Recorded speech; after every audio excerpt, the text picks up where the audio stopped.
Sebelum kita lanjut, jangan lupa like, comment, subscribe, dan nyalakan notifikasinya agar tidak ketinggalan info terbaru lainnya. Semoga bermanfaat.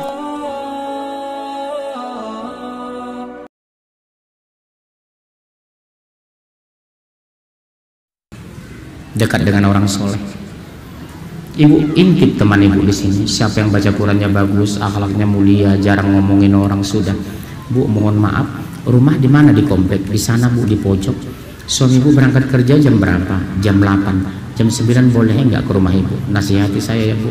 Saya lihat ibu orang soleha. Saya perhatikan kalau ngaji serius, baca Qurannya bagus. Nggak pernah saya dengar ibu ngomongin orang. Masya Allah bu, saya pingin seperti ibu akhlaknya. Dekati dia bu. Kita juga begitu pak. Cari di sini bapak-bapak yang soleh. Kalau ibu bapak pensiun, ngobrol, diskusi terus dengan dia. Mungkin saran dia enak untuk kita. Bisa merubah sikap kita, bisa menyadarkan kita. Kenapa? Teman kita orang soleh. Ya Ustaz ya. Teman kita orang soleh. Bisa ya bu? Insya. Kalau ibu temukan di situ tukang ngomongin orang, tinggalkan, maaf ya bu. Assalamualaikum. Kalau ibu punya keberanian tegur, maaf ya bunda, nggak boleh jelek-jelekin mertua. Suami ibu kan lahir dari mertua bu, dosa besar ya bu, jangan tersinggung ya bu. Assalamualaikum. Berarti ibu sahabat yang baik, berani negur. Siapa sahabat yang baik? Ali bin Abi Thalib ditanya oleh sahabatnya, wahai Ali, berapa jumlah sahabatmu? Nanti kuhitung setelah aku ditimpa musibah. Siapa yang datang itulah sahabat terbaik. Jadi sahabat yang terbaik bukan membenarkan perkataanmu, tapi selalu berkata benar kepadamu. Saya ulangi ya bunda, sahabat yang terbaik bukan membenarkan perkataanmu, tapi selalu berkata benar kepadamu, meskipun kadang menyakitkan, tapi dia berkata benar, berani mengkritisi kita, suka menasihati kita. Itulah sahabat yang terhormat di mataku. Bukan berapa banyak uangnya, tapi berapa banyak nasihatnya kepada aku. Itu sahabat yang bagus.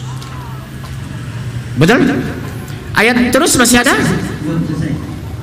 Yang mereka ikuti hanya persangkaan belaka. Iya, masa sih sahabat saya salah padahal dia orang baik-baik, belum tentu benar. Yang mereka ikuti persangkaan belaka, masa sih dia benar? Masa sih dia salah? Ya salah.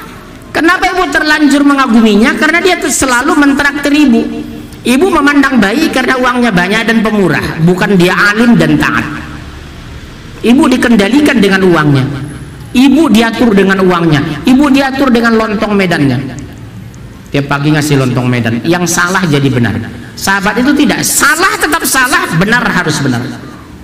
Walaupun teman akrab kalau salah, maaf ya bunda, jangan tersinggung. Nggak pantas bunda ngomong seperti itu loh di pengajian, kan ada ustadznya.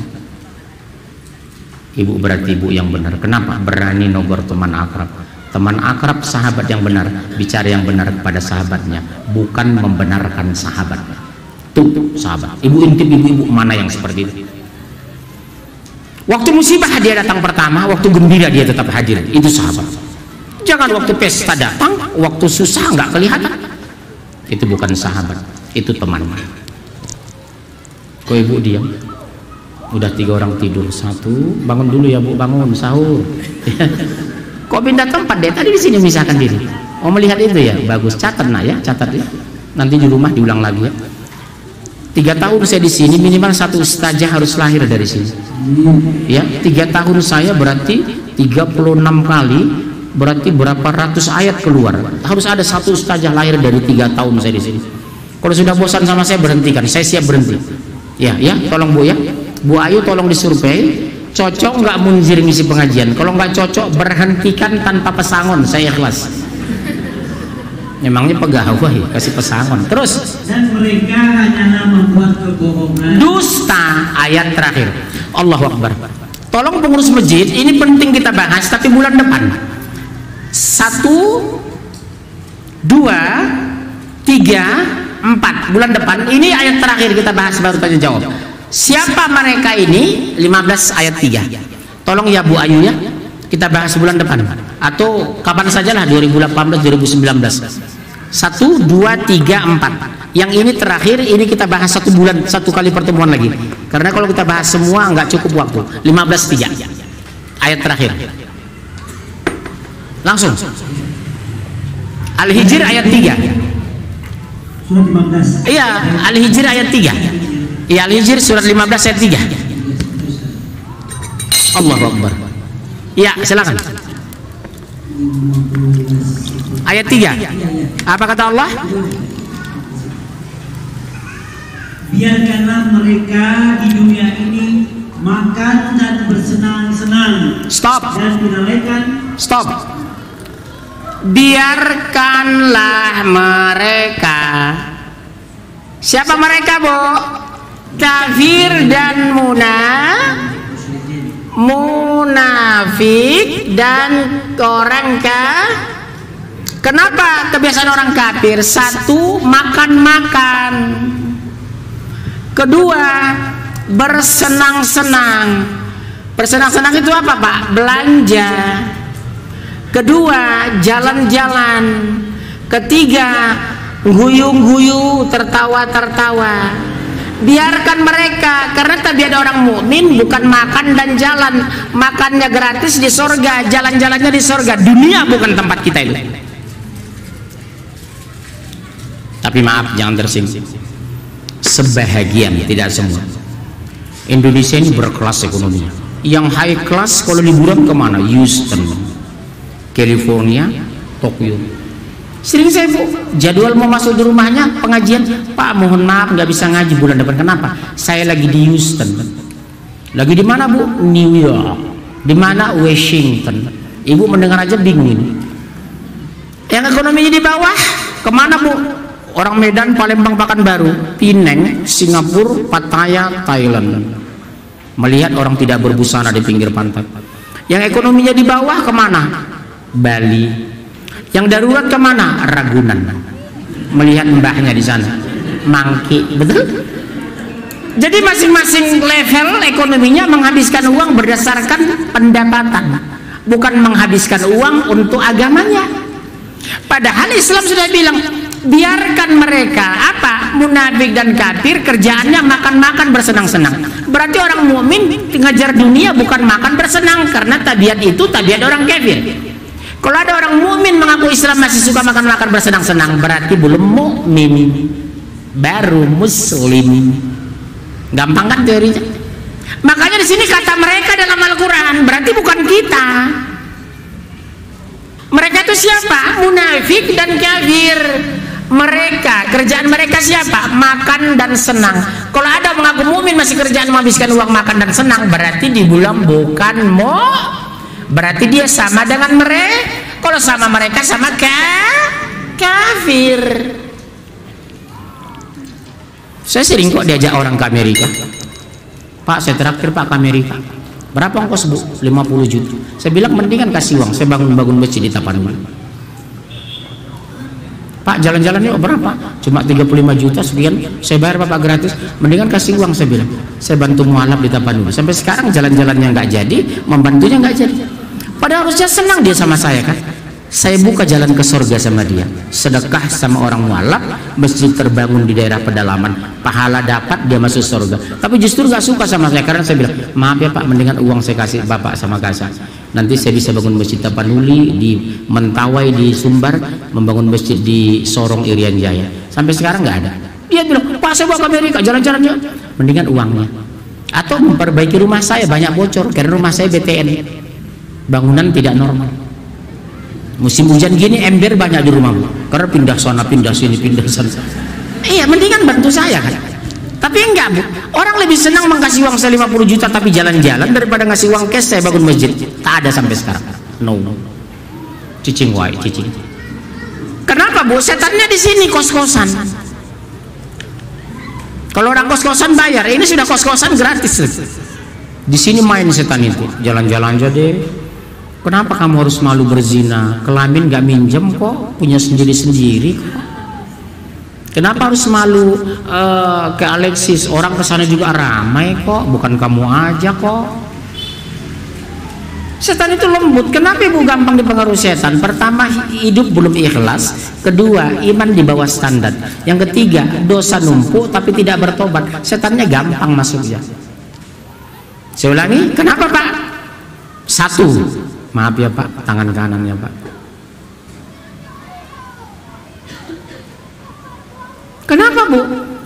Dosa numpuk tidak bertobat, ibadah meningkat tapi belum ikhlas, uang banyak untuk poya-poya, Allah biarkan hidayah tidak diturunkan. Berat loh.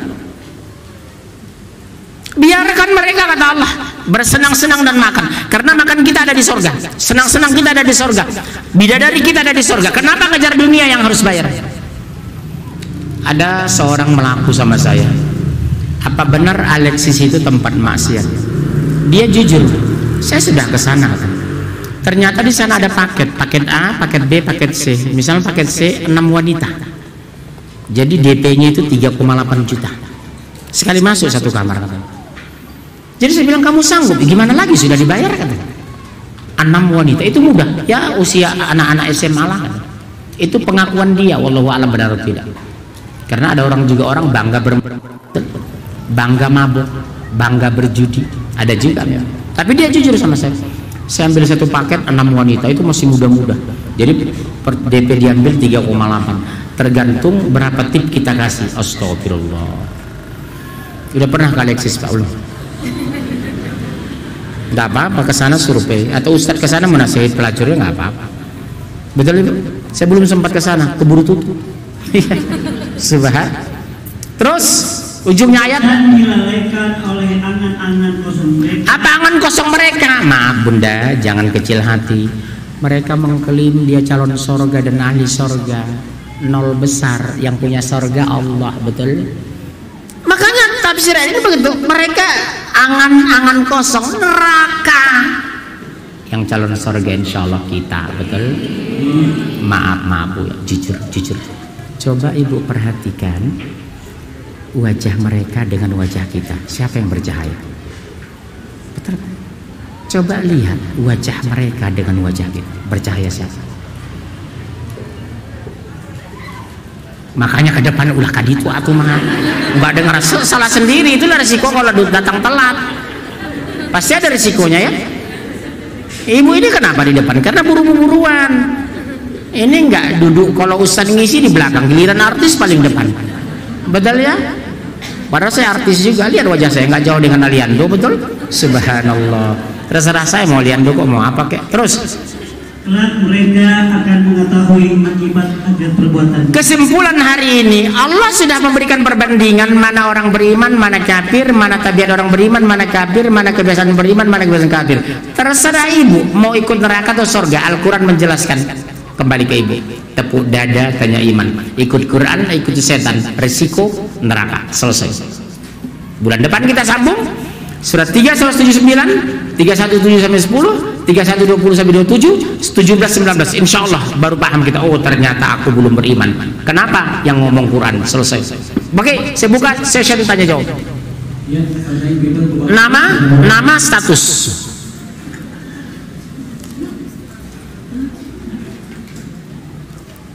Nama Mas.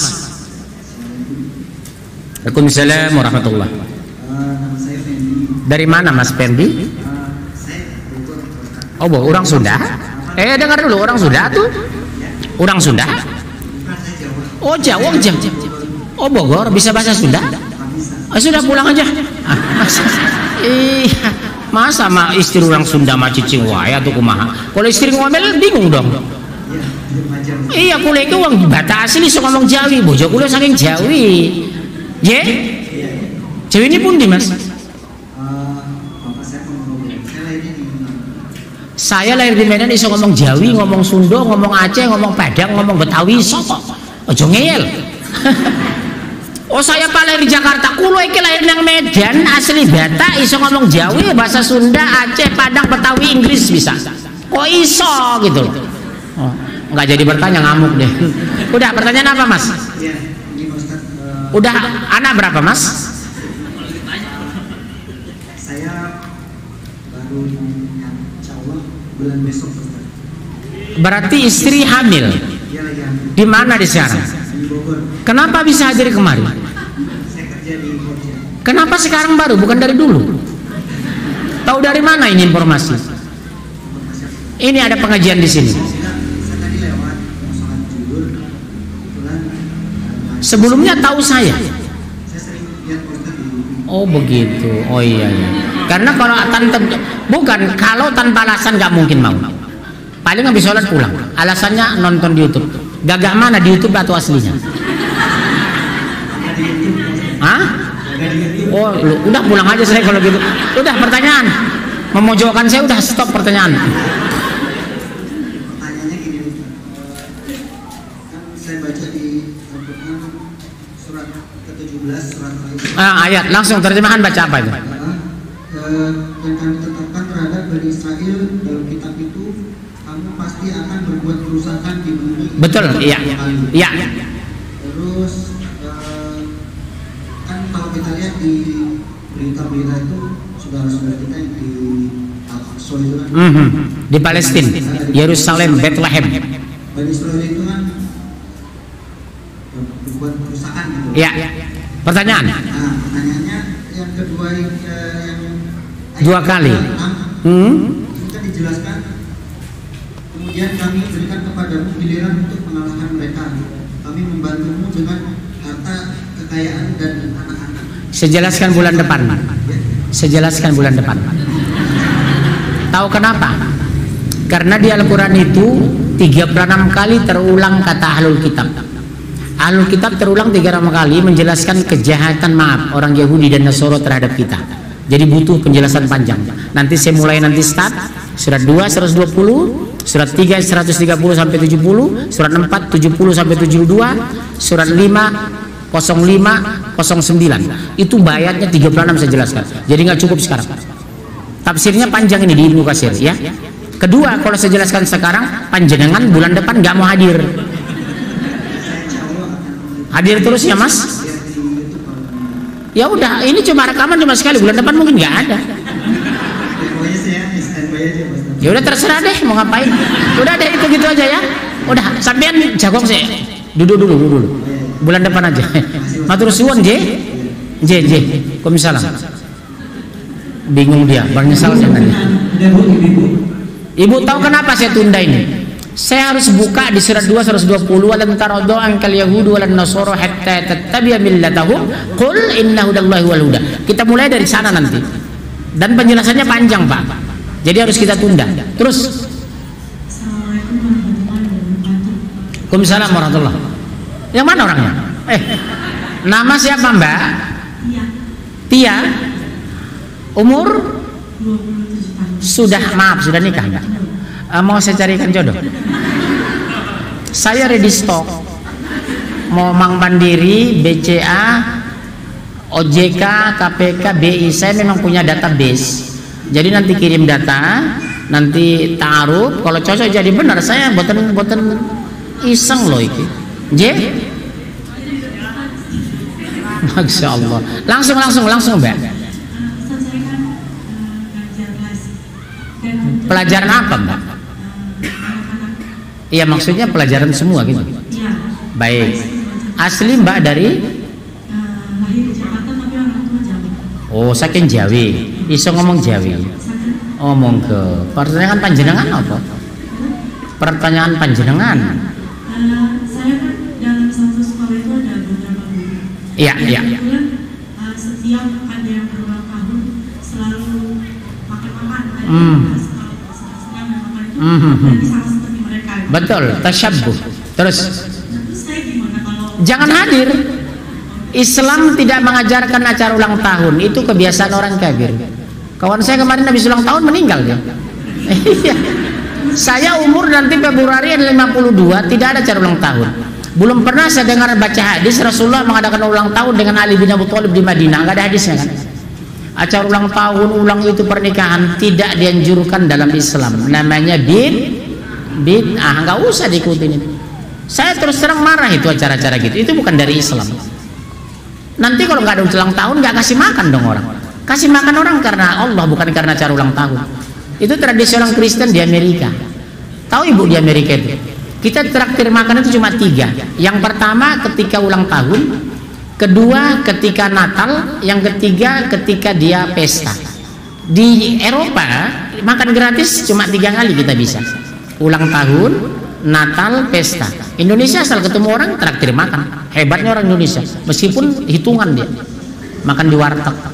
Jadi bagaimana menyikapinya? Ada dua. Pertama, jelaskan kepada dia itu bukan acara orang muslim, itu non muslim. Kedua, jangan bersedekah karena ulang tahun, bersedekahlah karena Allah. Sepakat? Islam itu ilmiah, Bu. Pasang lilinnya, pasang, habis dipasang ditiup. Kalau untuk ditiup kenapa dipasang? Kan belon. Kedua, fungsi lilin itu penerangan. Padahal siang hari, kenapa pasang lilin? Karena orang Islam itu umat yang cerdas, makanya jangan ikut orang bodoh. Pasang lilinnya.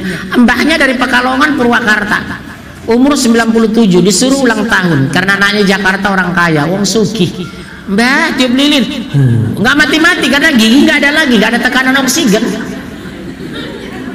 Kami tradisi keluarga nggak ada ulang tahun. Jadi kasih masukan, Bu, mohon maaf ya Bunda, jangan kasih pembelajaran yang salah dalam Islam kepada anak didik. Ulang tahun itu tradisi orang non muslim, bukan dari Rasul, bukan dari sahabat, bukan dari imam mazhab, bukan dari ulama. Itu bukan budaya Islam. Yang namanya orang Islam mensyukuri setiap hari. Sama dengan 14 Mei nanti, 14 Februari. Apa, Bu? Valentine's Day itu tradisi orang kafir, nggak usah ikut-ikutan. Hari kasih sayang. Kenapa? Di Amerika miskin kasih sayang, makanya harus dibikin harinya supaya mengucapkan kasih sayang. Umat Islam setiap hari berkasih sayang. Setiap hari kita memeluk ibu kita, setiap hari bersalaman ibu kita, setiap hari mendoakan ibu kita. Allahumma ghfirli wali walidayya. Itulah bentuk kasih sayang sempurna. Nggak perlu pakai hari. Indonesia hari korupsi nasional, hari kasih sayang, hari Kartini, hari pahlawan, hari itu. Habis libur semua gara-gara hari. Kalau saya presiden, saya ganti itu. Tidak ada hari-hari gitu. Jalan aja kegiatan aktivitas. Dan itu bukan Islam. Yang kedua, doakan mereka. Ya Allah, berikan petunjuk kepada mereka, karena mereka melakukan sesuatu yang mereka tidak tahu. Wala huda wala kitabim munir. Tidak ada petunjuk dan tidak ada kitab yang bercahaya tentang itu. Sepakat? Mau nggak dengar? Harus diubah. Bukan niat diubah. Kejadian itu jangan ada lagi. Jadi